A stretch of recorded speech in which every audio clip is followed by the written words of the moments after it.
प्रसंग चल रहा था अपना नियति को लेकर के कि जो नियत के भरोसे रहते हैं वो संसार में नहीं रहते, वे मोक्ष में रहते हैं।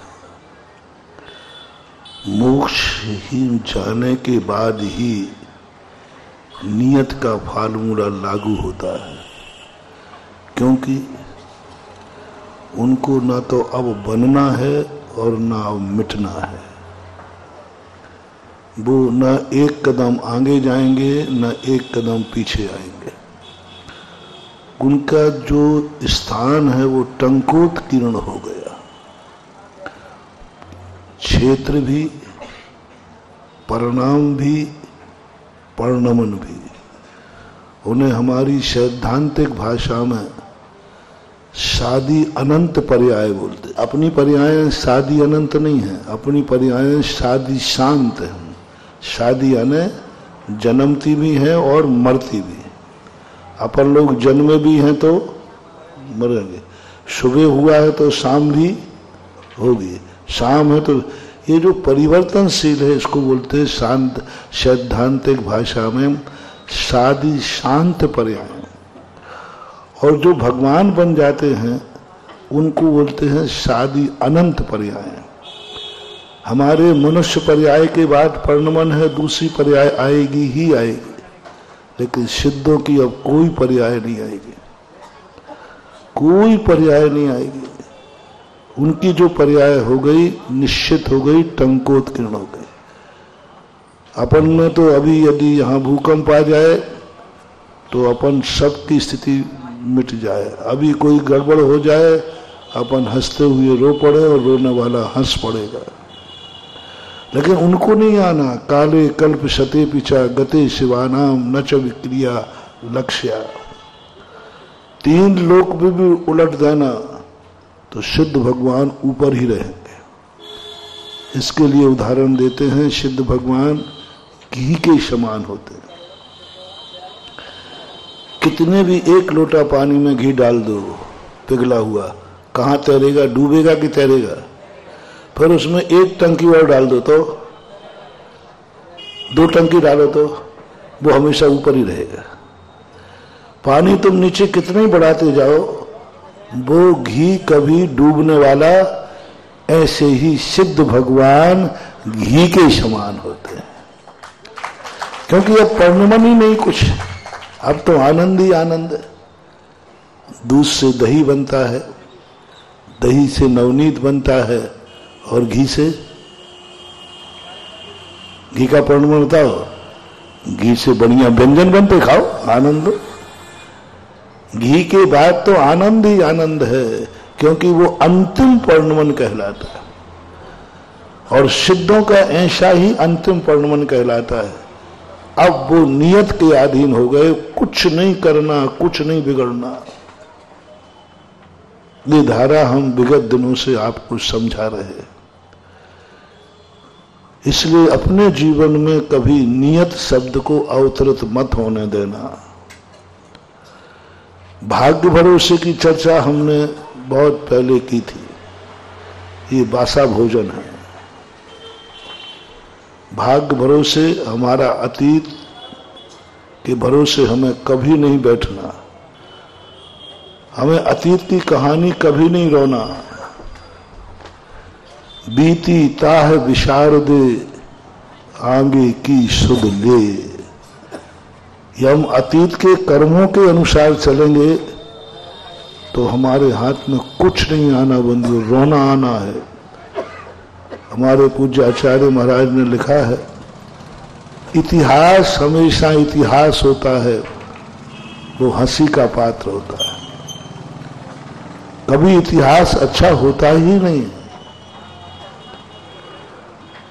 और उसके भरोसे यदि हम जिंदगी जीते हैं तो हम कभी हंस नहीं पाएंगे। हम कठपुतली बन जाएंगे कर्मों की। और कर्म की कठपुतली बनना महानुभाव बहुत नचा देता है। क्षण में तो रुलाता है और क्षण में हंसाता है। एक रात के शाम को महलों का राजा बना देता है और सुबह गलियों का राजा बना देता है। ये कर्म बहुत बहुत खतरनाक चीज है। एक रात में सारा पासा पलट देता है। शाम को घोषणा हो रही है कि अयोध्या का राज्य राजा राम को दिया, दुल्हन सी सज गई अयोध्या। शाम को सूरज डूबा और ये सोच के डूबा कल हमें नए राजा का दर्शन होगा, कल अयोध्या के राजा राम होंगे। जब हमारा सूर्य निकल रहा होगा और राज्याभिषेक राजा का हो रहा, उस राज्याभिषेक को देखने के लिए एक रात बीच में थी। जब सुबह सूर्य निकला तो सोचा कि अयोध्या में तो राज्याभिषेक की खुशियां हो रही होंगी। पता चला कि वहां तो राजा भी नहीं है और राम भी नहीं है। कर्म देखो कैसा विचित्र है। इतने बड़े राजा का बलभद्र श्री राम, तद्भव मोक्षगामी श्री राम, नारायण तीन खंड का अधिपति, इनकी किस्मत बदल सकता है कर्म? तो हम और आप तो किस खेत की मूली हैं। इनकी किस्मत रात भर में बदल सकता है। शाम को कह रहे थे अयोध्या का एक एक कण राजा राम की आज्ञा में चलेगा, और रात भर में घोषणा हो गई कि अयोध्या सूर्योदय होते ही अयोध्या की सीमा छोड़ना है। इतना भयानक उदाहरण है ये कि इस कथा को पढ़ने के बाद रोंगटे खड़े हो जाते हैं। इन कथाओं को पढ़ने के बाद बस आत्मा में भय पैदा हो जाता है कि हे भगवान, मुझे बस कर्मों के अधीन मत करना, मैं इन कर्मों की कठपुतली न बन जाऊं, कर्म मुझे न नचावे। कर्म के अनुसार कभी जिंदगी जीने का भाव भी मत करना, अच्छे कर्म का भी विश्वास मत करना, पुण्य का भी विश्वास मत करना। ये सब पुण्य और पाप एक ही माँ के दोनों बेटे हैं। पूज्यवर अमृतचंद स्वामी समय सार की टीका में लिखते हैं, पुण्य और पाप दोनों एक माँ के बेटे के समान हैं, पर थोड़ा पुण्य संस्कारवान हो गया है और पाप कुसंस्कारों में पला है, लेकिन खून एक ही है, पुद्गल की पर्याय है। इसलिए पंडित जी साहब ने लिखा ना, दौलत राम ने, पुण्य पाप फल माई हरख बिलख्यो मत भाई, यह पुद्गल पर जाए उपज बिन से थिर नाई। ये पुण्य और पाप क्षण भर के हैं। आज अपन हंसते बैठे हैं, कल दूसरे क्षण में रोना पड़े। मैं गर्मी में राजस्थान में बिहार कर रहा था, एक कलेक्टर थे, एसी में बैठे जा रहे थे, गाड़ी एसी होती उनकी, और समय लाल बत्ती मिलती थी, और वो जा रहे थे। एकाएक एक एक्सीडेंट हुआ, उनकी गाड़ी का गेट खुला, 48 टेम्परेचर पर रेत में, राजस्थान में रेत होती है, रेत में तड़फ रहा है। बॉडीगार्ड का वो भी बेहोश हो गया, ड्राइवर, सब पूरी गाड़ी चकनाचूर हो गई। कलेक्टर साहब तड़प रहे हैं। एक सेकंड पहले एसी में बैठा हो और एक सेकंड बाद यदि वो 48 टेम्परेचर की रेत में पड़ा हो, उसकी वेदना बताओ। मछली की वेदना देखी आपने? पानी में रहने वाली एक क्षण को तुम बाहर निकालो तो क्या हो जाता है? तड़प जाते। 8 घंटे तड़पते रहे कलेक्टर साहब, और एक सेकंड पहले एसी में बैठे थे। पूरा चित्र मेरे सामने ध्यान देकर के मैं जब भी करता हूं, ये कर्मों का खेल है। एक सेकंड पहले इतना पुण्य, एसी फुल, एसी चल रहा है, एक सेकंड बाद इतना दुख, इतना वो, तो रेत में पापड़ जैसा तल रहा है। इसलिए महानुभाव, कभी भी कोई भी तुम्हारी जिंदगी में जो कुछ भी दुख और सुख आया हो, कर्म के उदय से तो नहीं आया। यदि कर्म के उदय से आया हो तो सावधान, विश्वास मत करना, ये दोनों पुण्य और पाप धोखेबाज हैं। कभी भी किसी भी समय ये पत्ता काट देते हैं। इसलिए कर्म के भरोसे भी अपनी जिंदगी नहीं जीना। अब एक चेतना दी है पूज्यवर कुंद कुंद भगवान ने, कर्म फल चेतना तो हो गई ये कर्म चेतना। ज्ञान चेतना नियत का अधिकार है, मैंने पहले बता दिया, सिद्ध भगवान। कर्म फल चेतना में अज्ञानी लोग संसारी कर्मों के भरोसे जीते हैं। जैसे एक इंद्रिय आदि अपने लिए दी है कर्म चेतना।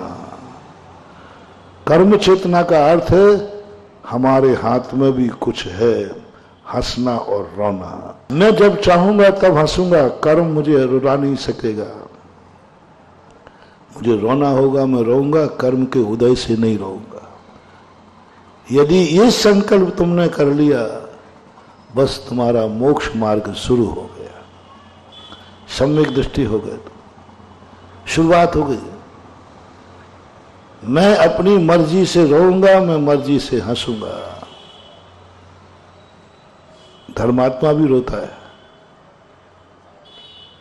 धर्मात्मा भी हंसता है, लेकिन कर्म के उदय से नहीं। जब उसे कोई धर्म कार्य करने मिलता है तो हंसता है, और धर्म कार्य छूट जाए तो रोता है, धर्म के कारण। अपन हंसेंगे रोएंगे कर्म के कारण नहीं। अपन हंसेंगे भी रोएंगे कर्म के कारण नहीं, धर्म के कारण। जब हमें धर्म कार्य करने मिलेगा, हम कोई धर्म कार्य करने के लिए प्रवृत्त होंगे, हम हंसेंगे, आओ भाग्य मेरो उदय आयो, भगवान का दर्शन हुआ है, हम भाग्यशाली मानेंगे, हंसेंगे, आनंद मनाएंगे। आज हमने भगवान का पूजा की है, अभिषेक किया है, आज हमने दान दिया है। कर्म के उदय से पूजा नहीं होती। इस सम्यक दृष्टि का स्वयं कर्म चेतना है। कोई भी कर्म नहीं है जो तुम्हें मंदिर बुला दे, कोई भी कर्म नहीं है जो तुमसे अभिषेक करा दे, कोई भी कर्म नहीं है जो तुम्हें मुनि बना दे, कोई भी कर्म न मानवा। कोई भी कर्म नहीं जो तुम्हें मंदिर बना दे, कोई भी कर्म नहीं जो तुम्हें लोकोदय तीर्थ बना दे। कोई कर्म है ही नहीं, एक भी कर्म नहीं कि ये कर्म जिसको बंधा हो वह व्यक्ति मंदिर आएगा, ये कर्म बन जाए तो ये मुनि बन जाएगा, ये कर्म बन जाए तो ये साधु बन जाएगा, सज्जन बन जाएगा। इस कर्म के उदय से इसको दान देने के भाव हो जाएंगे, इस कर्म के उदय से ये सामायिक करेगा, इस कर्म के उदय से ये प्रतिक्रमण करेगा। कुछ नहीं, पूरे साथ छान लिए,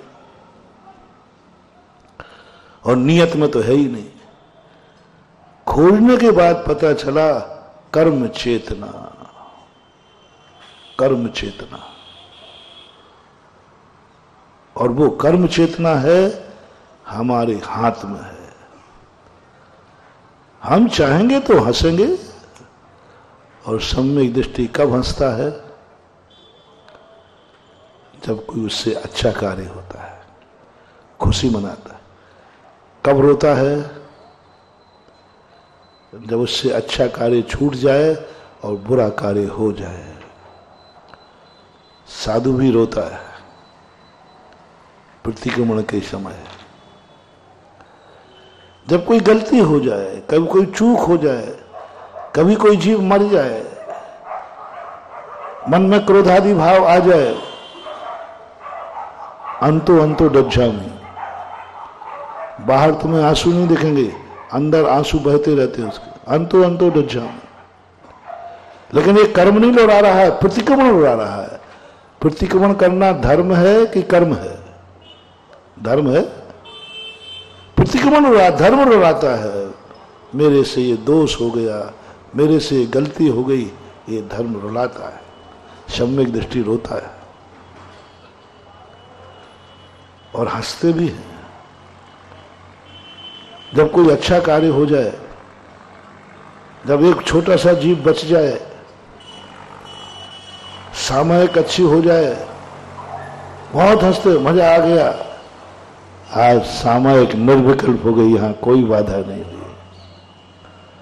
हंसता है सामयिक दृष्टि, आज मेरे हाथ से दान हो गया, नाचता है, दान हो गया, मैंने दान दिया, दान दे मन नाचता है, आनंद। बोले आज क्यों आनंद हो रहा है? अरे भाई आज मेरे से दान हो गया, आज मुझे मंदिर मिल गया, आज मैंने 24 में ले लिया, आज मैंने अभिषेक का महायज्ञ नायक बन गया, अरे अरे नाच रहे हैं। आज मालूम मालूम क्यों खुश हूं मैं? मुझे लोकोदय तीर्थ क्षेत्र में मेरा एक मंदिर बनेगा, आनंद। तो ऐसी स्थिति में अब मैं आपसे पूछना चाहता हूं, आप कब रोओगे? रुलाना तो है तुम्हें, क्योंकि बिना रोए बिना भूख नहीं खुलती, बिना रोए बिना अंदर का, वो कहते ना कोई को गम, अरे इसको भाई रुलाओ रुलाओ, और बच्चा रोए नहीं तो बड़ा खतरा है। यदि बच्चा जन्मते नहीं रोता तो ऐसा बताते हैं कि डॉक्टर चिंतित हो जाते हैं। तो रुलाना तो है मैं तुम्हें, बस तुम कब रोओगे?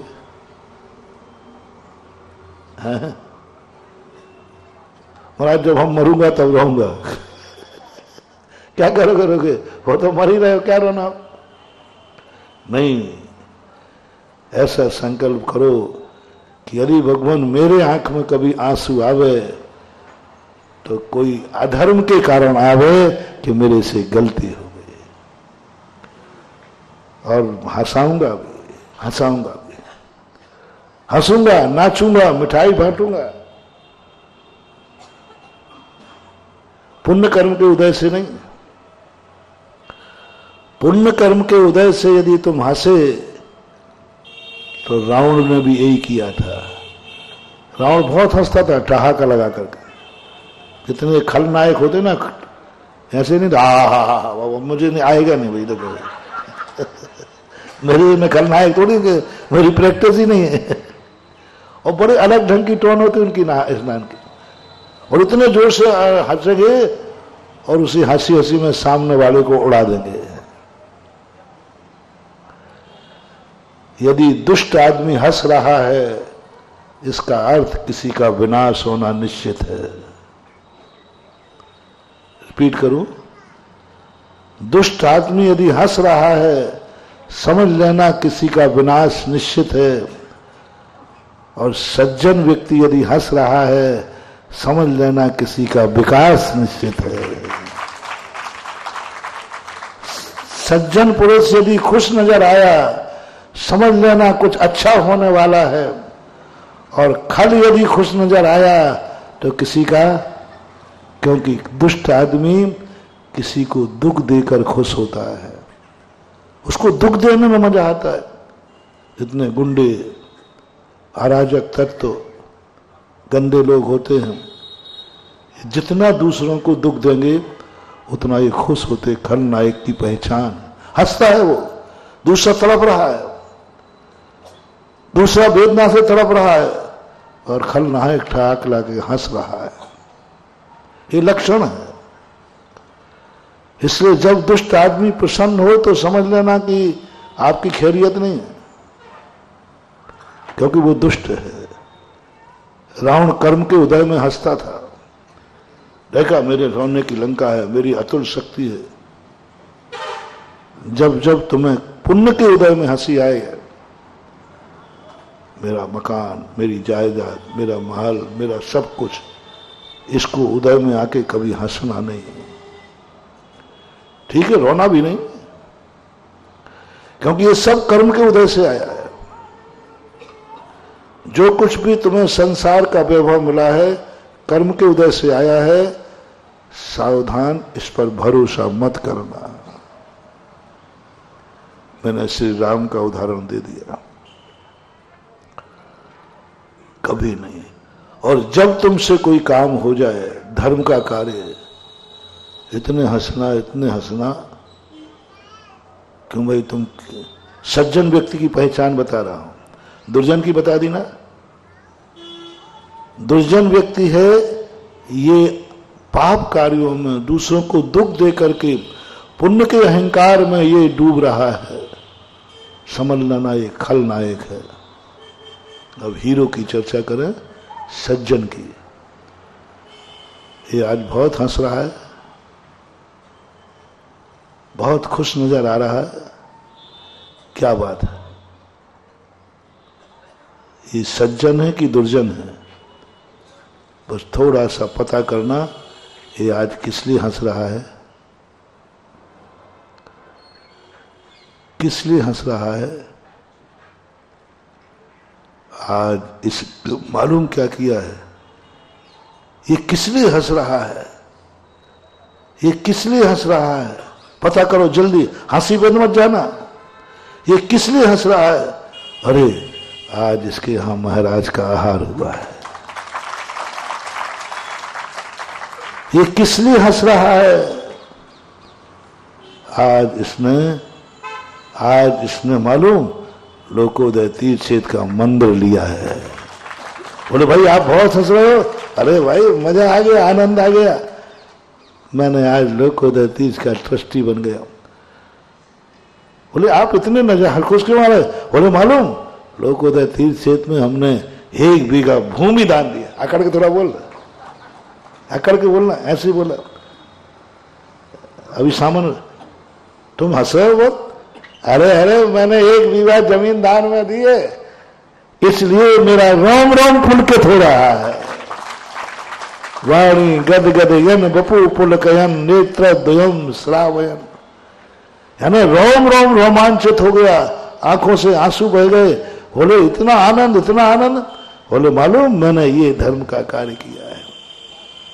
आज मैं फलाने विधान में, फलाने पंचकर्णक में इंद्र बना हूं। मालूम आज मैंने मूर्ति को विराजमान किया है। मालूम आज मैंने मूर्ति को सिर पर उठाकर विराजमान किया है। बस ये गदगद भाव, जैसे वो कहे कि इस कारण से मैं खुश हूं, पर तुरंत मान लेना यही सज्जन की निशानी है। उससे आप अपना संबंध जोड़ लेना। रिश्तेदारी बनाना हो तो दुर्जन की है कि सज्जन की है, यही फार्मूला अपनाना। जब कोई कहीं संबंध जोड़ने बनाओ, नए ब्याही जी, बेटा बिटिया की शादी करो, किसके यहां करूं? तो मैंने तुम्हें फार्मूला बता दिया। यदि उनके यहां धर्म कार्य करने पे आनंद मनाया जाता है, सारा परिवार आनंद मनाता है, बेटा दान दे के आए तो पिता खुश होता है, बहू दान दे के आए तो सासू खुश होती है, पिता दान दे के आए तो बेटा खुश होता है, सासू दान दे के आए तो बहू खुश होती है, एक भाई दान दे के आए तो दूसरा भाई खुश होता है, दूसरा भाई दान दे के आए तो दूसरा भाई खुश होता है। ऐसा घर तुम्हें मिल जाए, कुंडली मत मिलाना, मुझसे अच्छा घर दुनिया में कोई हो नहीं। सबसे बड़ी कुंडली यही है कि इसमें हर व्यक्ति घर में धर्म करने पर पूरा घर खुश होता है। किसी को पता चल जाए कि हमारे घर में फलाने व्यक्ति ने आज एक धर्म किया है, सबके चेहरे खिल जाए, वाह गजब। ये सज्जनों का घर कहलाता है। सज्जन की पहचान होती है कि उससे छोटा सा भी धर्म का कार्य हो,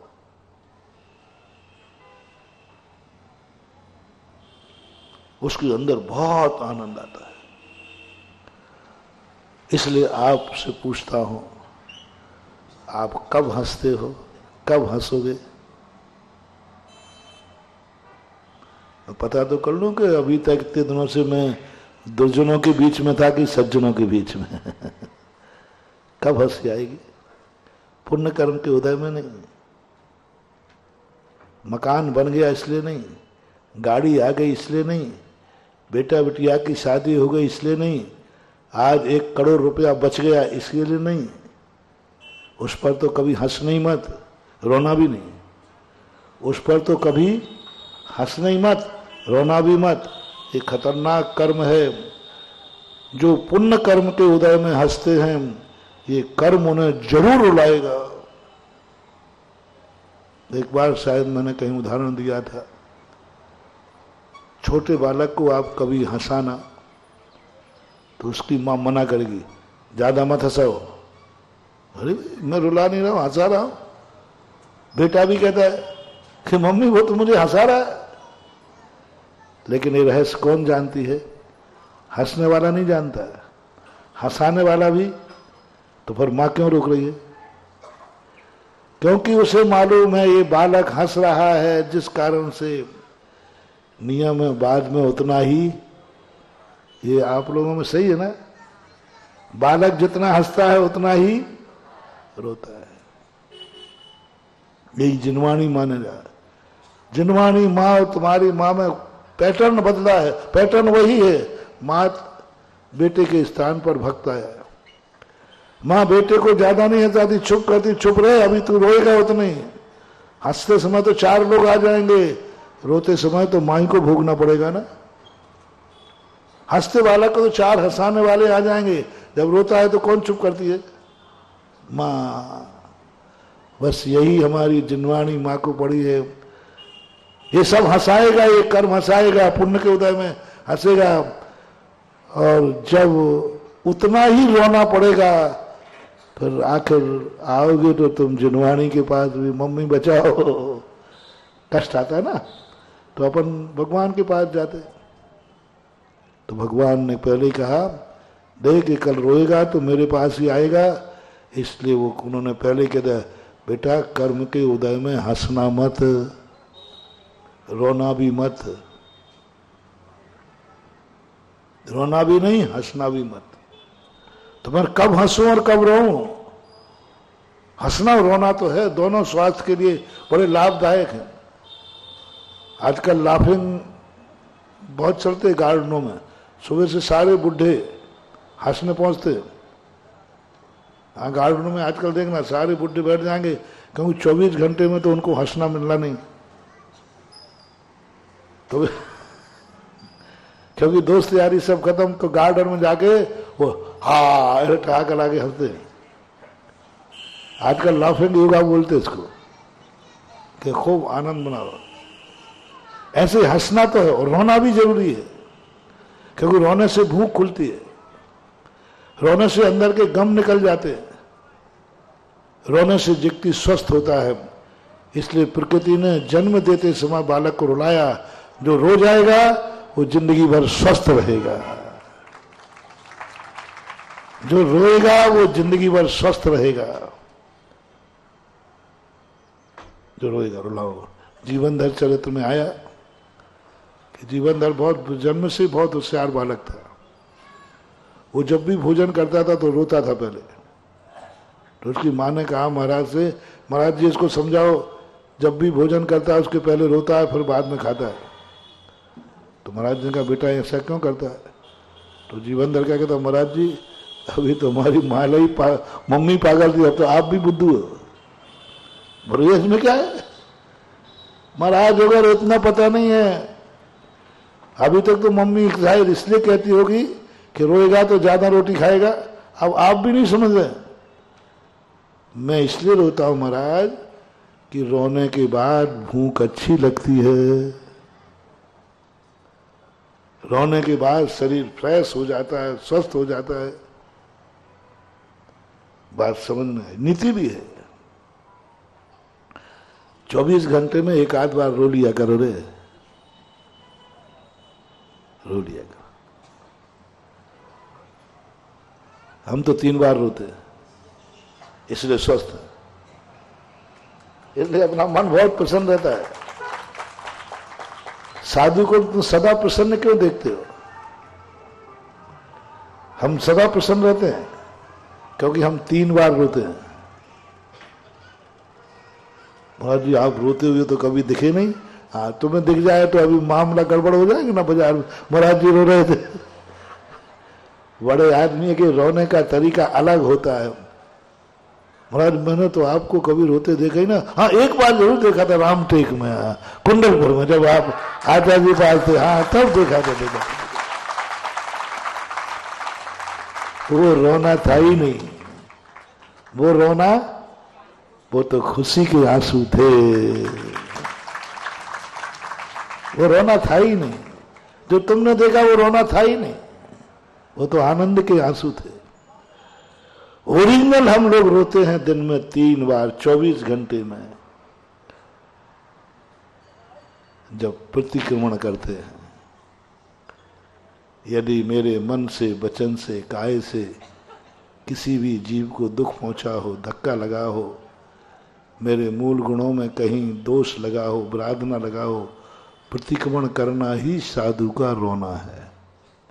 अंतो अंतो डच्छामि, कहता है भगवान मैं अंदर अंदर पश्चाताप कर रहा हूं कि मेरे से गलती क्यों हो गई, अंदर अंदर पश्चाताप करता हूं। प्रतिक्रमण करता है, हर साधु करता है। जो साधु 24 घंटे में 3 बार नहीं रोता है वो साधु नहीं हो सकता है।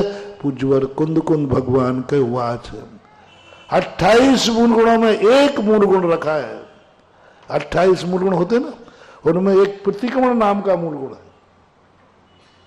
प्रतिक्रमण समता समारे, थुति उचारे, वंदना जिन देव को, नित्य करे प्रत्याख्यान प्रतिक्रमण, तजे तन है मेरे को। एक मूल गुण है, 3 बार तुम्हें रोना है, 3 बार रोना है, कम नहीं। 2 बार दोष लग गए, 3 बार साधुपन खत्म कर दिया जाएगा। 3 बार रोना है साधु को। पापेष्टेन दुरात्मना जड़ धिया, माया बिना लोभिना, राग द्वेष मलीमशेन मनसा, दुष्कर्मयन निर्मितम।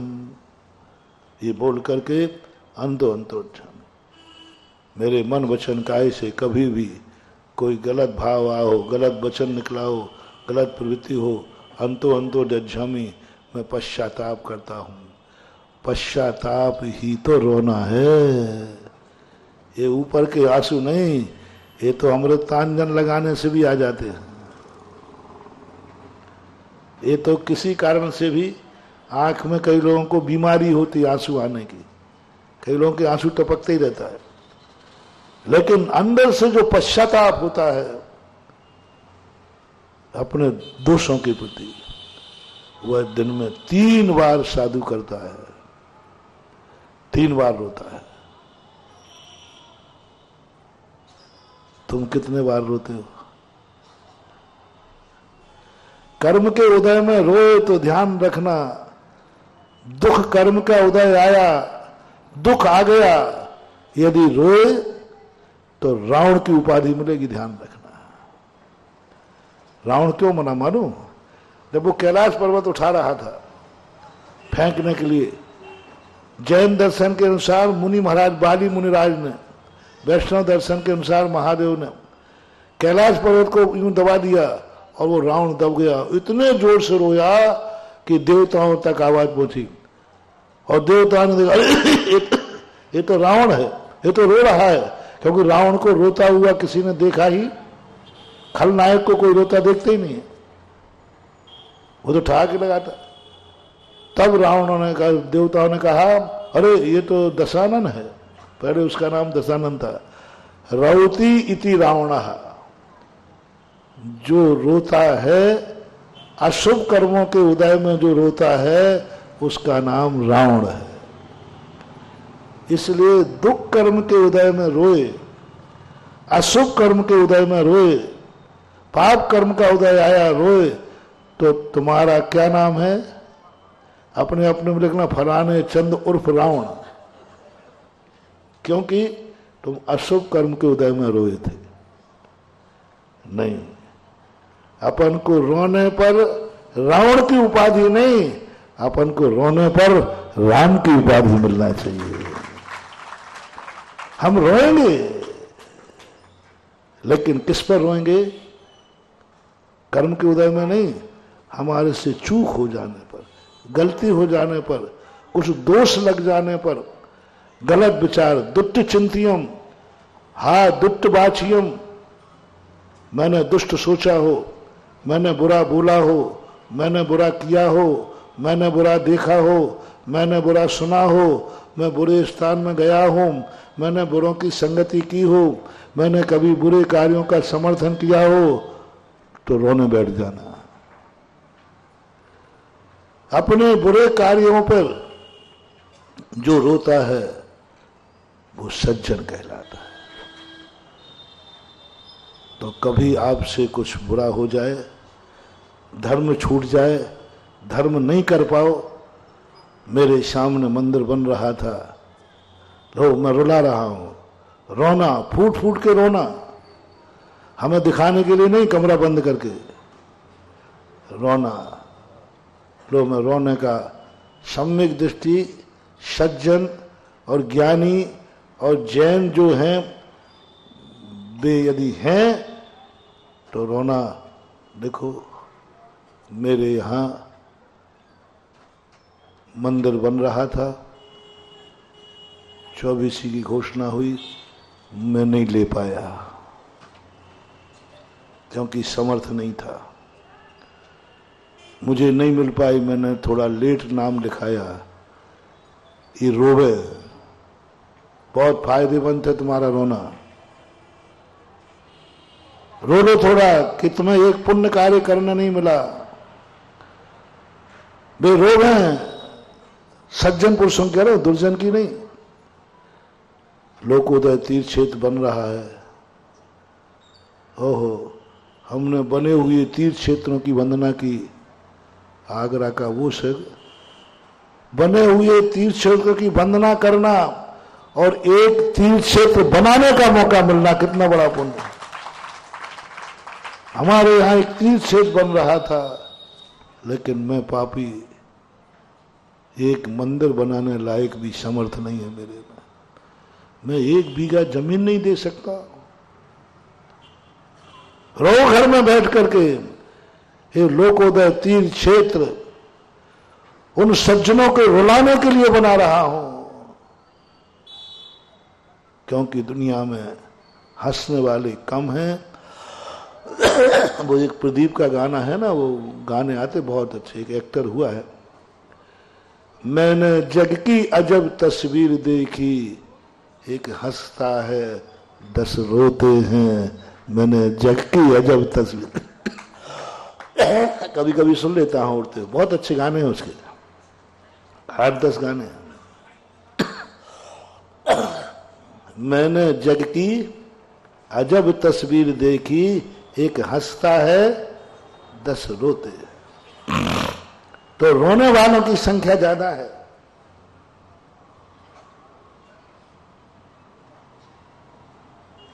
ये मंदिर, ये दान, ये पूजाएं, मैं साधु बन के तुम्हारे सामने आया हूं तुम्हें रुलाने के लिए। साधु जब समाज के बीच में जावे तो रुलाने के लिए जाता है। रो, जम के रो, रुमाल कम पड़ जाए, रो, मुनि महाराज को देखकर रो, मुनि महाराज को देख के रो। ओहो, ये भी पंचम काल के हैं, मैं भी पंचम काल का हूं, मैं पापों में डूब रहा हूं और ये पापों से ऊपर उठ चुके हैं, रो। मैं कहा संसार में फंसा हूं और ये भी इसी संसार में है, दोनों एक साथ हैं, क्या हो गया? 2 फूल 7 फूले, किस्मत जुदा जुदा है, एक शीश पे चढ़ा है और एक धूल में पड़ा है। एक साथ हम इस संसार में जन्मे और हम कहां पापों में, राग द्वेष में बीते हैं। और इसी समय पर ये मुनि मुद्रा लेकर के, इस कलयुग में मुनि मुद्रा लेकर के पालन कर रहे हैं। रो मुनि मुद्रा को देखकर, यदि मुनि दशा को देख करके आपकी अपनी दुर्दशा पर 2 आंसू बह जाएं, जाओ, तुम बहुत जल्दी मुनि बनने की योग्यता पा जाओगे। इसलिए रुला रहा। तो मैं जब भी हम लोग साधु लोग तुम्हारे सामने आए, हंसाने के लिए नहीं, रुलाने के लिए। यदि तुम हमें देखकर नहीं रोए हो तो तुम दुर्जन हो, और रोना आ गया हो तो समझ लेना तुम भावी मुनि हो, भावी मुनि। अरहंतों को देखकर मानो ना आ जाए कि कहां मैं भगवान, आप इस संसार से तर गए, मैं इसी में पड़ा हुआ हूं, छोटी सी कमी के कारण रो पड़ू। ये मंदिर जब बने, हंसाने के लिए नहीं, रुलाने के लिए। रो मंदिर को देखकर, मेरे सामने मंदिर बना, मैं इसमें कुछ भी नहीं कर पाया, समर्थ ही नहीं था, समर्थ ही नहीं था, करता क्या। समर्थ था तो परिणाम ही नहीं हुए, मैं करता क्या। समर्थ था लेकिन परिवार की सहमति नहीं थी, करता क्या। रोने का तरीका बताना, रोने का पैटर्न। रोना जरूर रोना, नहीं तो बेटा नहीं रोए तो फिर रोना तो तुम्हें पड़ेगा। अब रोते समय तुम्हें रावण की उपाधि चाहिए या श्री राम की, वो निर्णय आपको करना है। रोना तो तुम्हें, बोलो, रोना तो तुम्हें पड़ेगा, चाहे कर्म की मार से पड़ो चाहे धर्म के कारण रो। रोना तो निश्चित है दुनिया में। जो नहीं रोए हो वो रोले में, जो नहीं रोए हो वो रोले में कि मैं मंदिर मेरे सामने बना लेकिन मेरे में समर्थ नहीं था। मैंने कैसा पाप किया, मेरी भावना थी लेकिन परिवार की सहमति नहीं हुई। होता है ना कभी ऐसा, आपकी भावना है लेकिन परिवार सब, भाई ने अनुमति नहीं दी, बेटा ने अनुमति नहीं दी, पत्नी ने अनुमति दी नहीं, मां ने नहीं दिया, XYZ, कोई भी कारण बन सकता है, मैंने अनुमति नहीं दी। रोने बैठ जाओ कमरा बंद करके। धर्म कार्य छूट गया क्योंकि परिवार की सहमति नहीं थी। जरूर मैंने कोई पाप किया है, तभी धर्म कार्य में बाधा डालने वाला ये परिवार हमें मिला है। बस 2 आंसू बहा देना, 2 आंसू बहा देना। उस समय जो तुम्हें कर्म का बंध होगा, अगला भाव ऐसा परिवार मिलेगा कि तुम पूरी जायदाद दान में दे दोगे तो कोई तुम्हें हाथ पकड़ने वाला नहीं बल्कि तुम्हारा साथ देने वाला मिलेगा। भाग्य से मिलता है जी। अभी 2 दिन पहले, कल परसों का, भाग्य से मिलता है कि एक व्यक्ति कोई धर्म करे, सारा परिवार उसकी अनुमोदना करता है, खुशी मनाता है, बहुत अच्छा किया, बहुत अच्छा। हमने पूरा डिटेल में बताया था। पूरी संपत्ति दान में देके आ गया और घर जाके कहा पापा मैं तो सब दे के आया। पापा ने कहा बेटा सब दे के आ गया, अब तो कुछ बचे ही नहीं, सबके 1 आध दिन कर लेना, फैंसी ड्रेस कर लेना, अभी नहीं करना, अभी तो आपको पता चल गया है। मैं आज तीर्थ यात्रा पे गया था, महाराज जी में गया था, ऐसा प्रवचन हुआ तो मैं तो पूरी संपत्ति जितनी थी सब दान में दे आया। पापा क्या बोल रहा है? नहीं नहीं मैं रियल बोल रहा हूं, दे आए, वो परिणाम ही ऐसा हुआ। तो शब्द पूरी दे दी, पूरी, कुछ नहीं बचे ही नहीं कुछ। और अब सबके चेहरे देखना, थोड़ा सबके देखना, पहले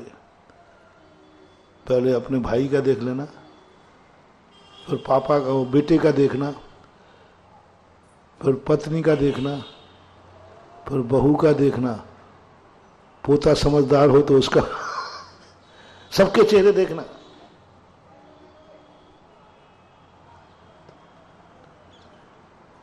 उद्दंड दुर्जन परिवार होगा तो कह देंगे पापा कोर्ट में खड़ा कर दूंगा, ध्यान रखना मेरा हिस्सा भी है इसमें। पांडवों का उदाहरण दिया था ना, पांडवों का उदाहरण दिया था ना, 5 भाइयों को दाव पर लगा दिया, द्रौपदी को दाव पर लगा दिया। किसी के धर्मराज ने सबके चेहरे देखे, कुछ नहीं, आपका परीक्षा कर लेना। दूसरी बात, थोड़ा लाज रखते होंगे लोक लाज, तो कुछ बोलेंगे नहीं, नीची गर्दन कर देंगे। क्यों भैया, आप लोगों की बेटा आपकी सहमति, समझ लेना ये लोक लाज में जवाब नहीं दे रहा है, अंदर से तो समर्थन कर रहा है। बस तुरंत कहना, बस समझ लिया मैंने पूर्व जन्म में कोई पाप किए थे जो ऐसा परिवार मिला। घबराओ मत, हमने कुछ भी दान में नहीं दिया है, ये पकड़ो तुम्हारी संपत्ति और मैं जा रहा हूं वनवास में दीक्षा लेने। देख लिया, सब स्वार्थ के मीत थे, सब पाप के मीत थे, सब कमाई के मीत थे, कोई काम आने वाला नहीं। वो डाकू का उदाहरण आता ना, मेरे परिवार वाले मुझे बहुत चाहते हैं, साधु ने कहा एक बार नाटक कर ले, देख ले कौन, संक्षिप्त में बता रहा हूं। उसको सिखा दिया और घर में पेट दर्द का बहाना करके लुढ़क गया। सब रोने लगे। उसी समय बाबा जी पहुंचते, वो तो प्लानिंग थी, यदि किसी के घर में कोई मर गया हो तो मैं जीवित कर सकता हूं। सवाल बाबा जी अभी लेटेस्ट मरा है, हमारा कमाऊ पूत था, यही तो सब घर की कमाई था, यही तो शान था, सब मर गया, अब हम लोग क्या होगा। सब एक ही, माँ रो रही थी, पिता सब रो रहे थे, एक नहीं रहे थे, मर गया, यही तो कमाने वाला था, अब कौन कमाएगा, मेरे बुढ़ापे का क्या होगा। पत्नी कह रही थी अब मैं विधवा हो गई, मेरा क्या होगा। बच्चे कह रहे थे मैं अनाथ हो गई, मेरा क्या होगा। कोई भी ये नहीं कह रही मर गया, इसका क्या होगा। कोई नहीं बोला, सब यूं रोने लगे। महाराज ने कमंडल में से पानी निकाला गिलास में से, मंत्र पढ़ रहा हूं, बोले ये पी लेगा वो जिंदा हो जाएगा, लेकिन ये तो मरा है, मरे व्यक्ति के मुंह में दवाई जाती नहीं, तो इसको जो पिएगा वो मर जाएगा, ये जिंदा हो जाएगा। तो मां ने सबकी तरफ देखा, मम्मी ज्यादा रो रही थी, तो बोले मम्मी, माँ जी आपका बेटा जिंदा हो जाएगा, ये पी लो, लेकिन तुम मर जाओगी। तो मम्मी ने कहा बाबा जी मैं मर जाऊंगी। अब बाबा जी रहने दो, वो मर गया तो मर गया, अभी प्रोडक्ट कंपनी बंद नहीं हुई है, दोबारा पैदा कर लेंगे, दूसरा हो जाएगा। मर गया तो मर गया, अब वो तो लगा ही रहता बाबा जी अच्छे अच्छे। अब देखो उल्टा उपदेश चालू हो गया, नहीं नहीं फिर अब महाराज जी आप भी क्या बात करते, तो लगा ही रहता है, मरना जीना तो संसार में ही, अब वो मर गया दूसरा आ जाएगा। पत्नी रो रही थी, उसने कहा भाई तू तो पहले, तेरा तो सुहाग था, प्राण क्या बोलते प्राणनाथ, अरे हाँ प्राणनाथ, प्राणनाथ परमेश्वर, पर तू मर जाएगी। बाबा जी मेरे मरने के बाद ये जिंदा हो भी गए तो मेरे किस काम के, कोई दूसरी शादी और कर लेंगे, इसलिए हम महाराज जी जाने दो। जब तक पिताजी को देखा तो वो तो खिसक चुके थे, कहीं बाबा जी ये तो दोनों औरतें थी इसलिए बाबा ने जबरदस्ती नहीं की, मैं तो पुरुष हूं, कहीं मुझे पकड़ के ना पिला दे। भाग गए। तो क्या करूं, पानी तो साधु के, छत्री की तलवार और साधु का वचन कभी झूठा नहीं जाता, किसी ना किसी को तो पीना पड़ेगा, ध्यान रखना, नहीं तो सब भागे, कहीं जादू मुझे पकड़ के नहीं पिला दे, सब भाग गए। और दूसरा बोले उठ जा रे, उठ जा उठ जा, देख लिया तूने चाहने वालों को। बोले बाबा जी देख लिया। और जब वो सब आ गए, अरे बेटा मेरा बेटा, बेटा कहता पापा मम्मी तुम्हारा बेटा तो मर गया, अब तो मैं बाबा जी का बेटा हूं। क्योंकि बाबा जी ने बीच में ये भी कह दिया कोई नहीं पियोगे तो क्या मैं पी लूं, तो सब हाँ बाबा जी आप पी लो, आपकी अंगारी नहीं पछाड़ी नहीं, आप पी लो। ये दुनिया बड़ी बेकार है। बच्चे ने सब सुन लिया। पत्नी कहती, बोले तेरा पति तो मर गया, अब तो मैं बाबा जी का हूं।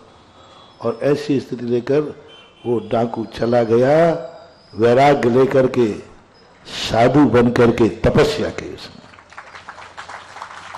आपको भी सुना रहा हूं कि शायद सबके चेहरे उतर जाएं तो तुरंत छोड़ देना, ये परिवार मेरा हो नहीं सकता, ये सब स्वार्थ के मीत हैं, ये सब धन दौलत के मीत हैं।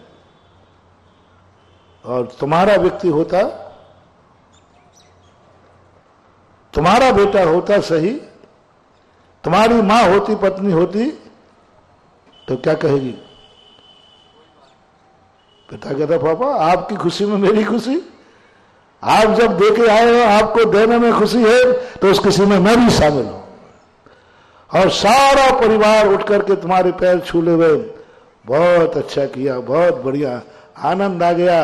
आज मुझे गर्व है कि हमारे घर के पिताजी इतने धर्मात्मा हैं कि सारी संपत्ति दान दे दी।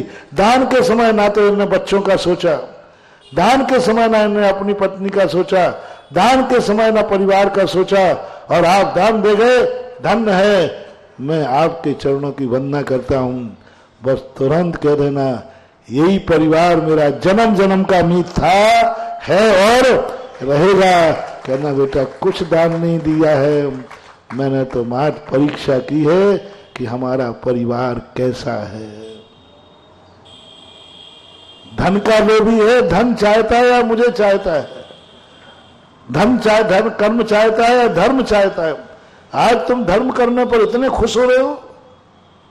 आज मुझे आज अपने परिवार पर गर्व है कि जब भी मैं धर्म करके आता हूं, परीक्षा कर लेना, जब भी तुम दान पुण्य धर्म करके घर लौटो और जिनके चेहरे पर प्रसन्नता दिख जाए, समझ लेना यही पूर्व भाव के तुम्हारे मीत थे और अगले भाव में वही तुम्हारा मीत होगा।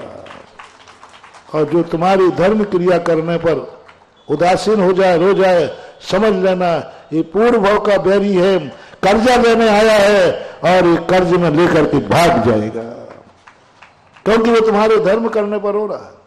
इसलिए आपको रोना है। लोकोदय तीर्थ क्षेत्र रुलाने के लिए बना रहा हूं, घर घर में रोना हो जाए, आगरा के हर घर में रोना आवे, इतना रोना आवे, इतना रोना आवे। कभी एक आध घर में मुझे भी रूमाल लेकर छुल्लक जी को भेजना पड़े, तो छुल्लक जी चले जाना तो पता लेकर ऐसा भाव आ जाए। हाँ क्योंकि महाराज जी वो तो इतना रो रहा है, इतना रो रहा है, तो छुल्लक जी कहूँ मैं तो जाके करूंगा क्या, कहूँ मेरे पास तो रूमाल है नहीं, इनके पास दुपट्टा है, चले जा। बेचारा बहुत सज्जन है, इसलिए रो रहा है कि लोकोदय तीर्थ क्षेत्र बन रहा है, लेकिन मैं इतना असमर्थ हूं कि मैं कुछ भी नहीं कर पा रहा हूं। रो रो 100 बार रो, मुझे खुशी होगी तुम्हारे रोने पर किस लिए रो, किस लिए रो, ध्यान रखना, रोने पर नहीं कह, धर्म कार्य नहीं कर पाओ तब तुम रो जाओ, मुझे खुशी होगी, मैं तुम्हें छाती से लगा लूंगा, बस ऐसे ही भक्त मुझे चाहिए।